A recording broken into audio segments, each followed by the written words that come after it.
Hello everyone, welcome back to Trek A Day. Today we have another in the Deep Space Nine releases from the Columbia House collection.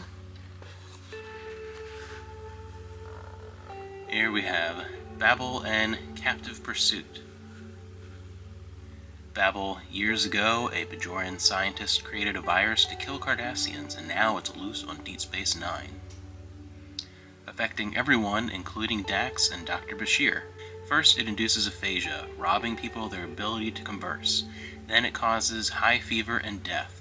Kira has only a few hours to find someone who can produce the antidote, if there is one.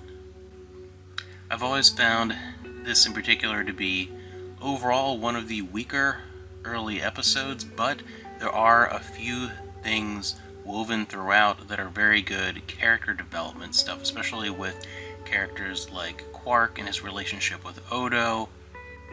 I feel like the complications with communication could have been done a little better. I think a lot of it came across a little too silly, but again, I think it's an episode that is really good in rewatch in terms of some of the character stuff it builds so early in the show. So it's not one of my favorites of the early episodes, but there are some redeemable aspects of it.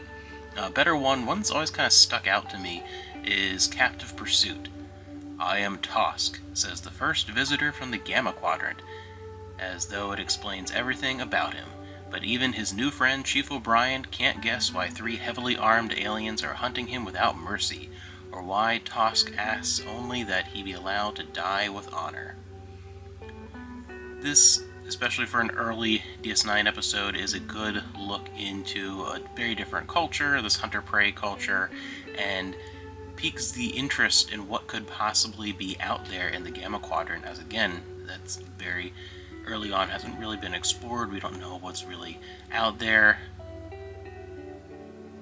And even upon first viewing, this is always one that so early in the show really, again, helped drive the interest towards the exploration of this new area of space on the other side of the wormhole, what's really out there, what is awaiting us. And it was a great, curiosity-piquing episode. It was good with the relationship, particularly between Tosk and Miles O'Brien. That was really good. It's a good O'Brien episode. It's very humorous at the same time. Very much, again, puts a lot of the character building on display, which is one thing that I think the first 2 seasons of Deep Space Nine do really well that aren't given enough credit. Is it's a very different show, and it's a very different dynamic between all its different characters. It's not a bunch of elite Starfleet officers on a flagship, and I think they do a really good job of defining those personalities and relationships, and this is another good one for that, and it's just kind of a fun episode.